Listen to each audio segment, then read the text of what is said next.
Our guest today is the Turbine guy, Jay Nygaard of GoGreenEnergyOnline.com. And while there's lots of exciting stuff to promote in that realm, you have a remarkable, feel good news story though as well this week to share. You save people. Oh, yes. Actually, that was Kaler and I. We saved a couple of lives and a dog out in Colorado, and I've saved life out here on the lake when a guy got ran over by a snowmobile, and then I saved my neighbor the one time. In that instance, if you can get that one up, Kaler and I were driving in Colorado, and we were going to do some backcountry skiing. And right at the bottom, you go up to the top, you drop off, drive around, and pick them up, and kind of take turns going around for free.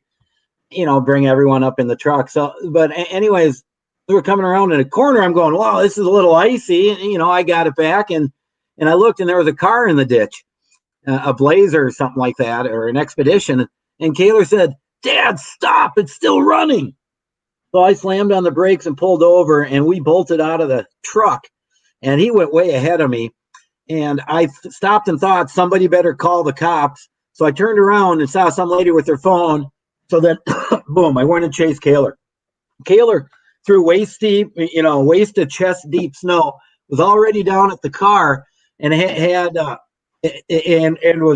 door ripped open, ready to help. Well, as I was running down there, the car was still running and it was revving high, and there was fuel. There was a gas leak somewhere that all the fuel was vaporizing, and these people were in the car on its side.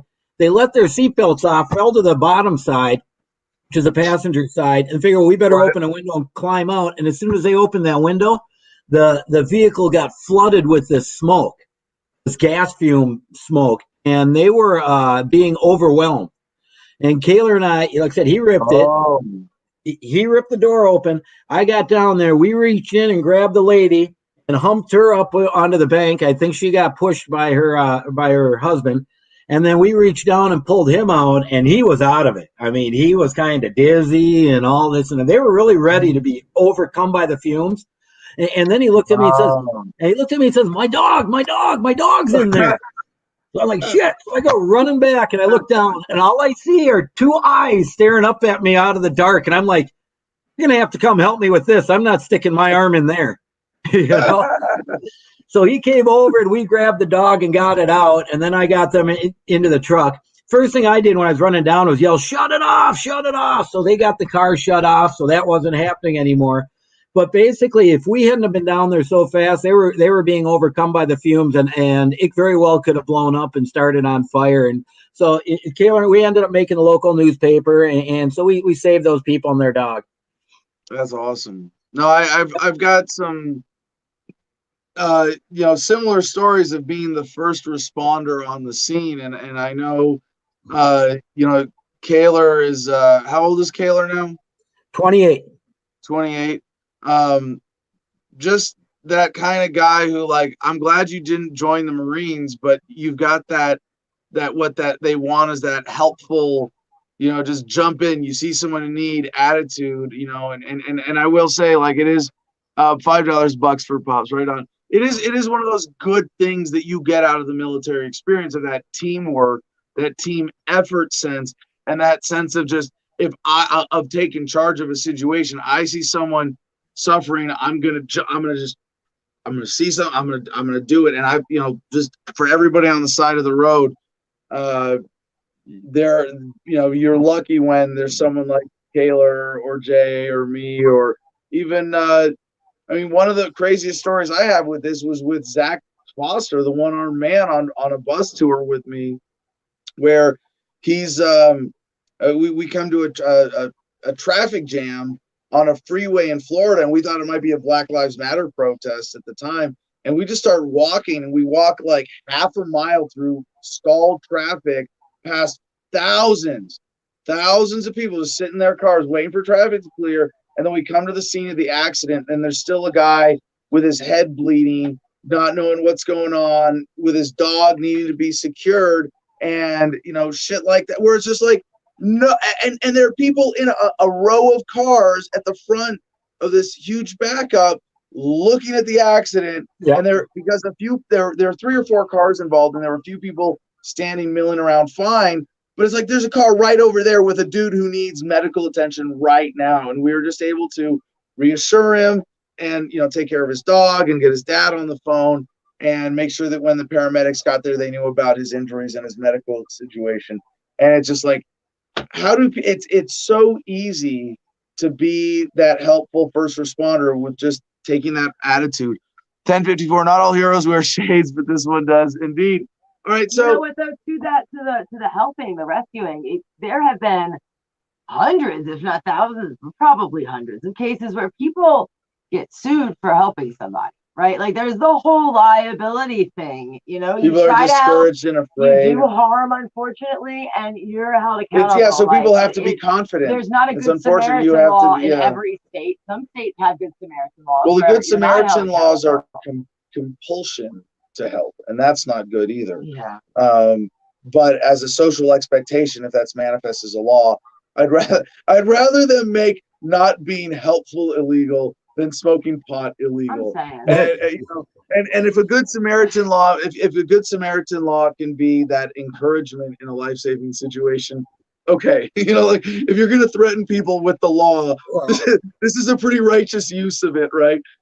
And to protect people, the good Samaritan laws are, as you suggest, Joey, protecting people from liability in those situations too.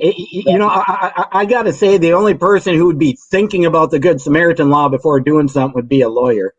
It's like, if you're going to do it, you're going to do it. I got, well, then how do you explain that Zach Foster and I walked past literally thousands of people sitting in their cars not doing anything while a dude was 30 feet in front of them suffering? I was in a burger. I'm going to say it has nothing to do with the Good Samaritan law. It's got to do with the character of those people not wanting to get involved, or maybe just not even knowing what to do.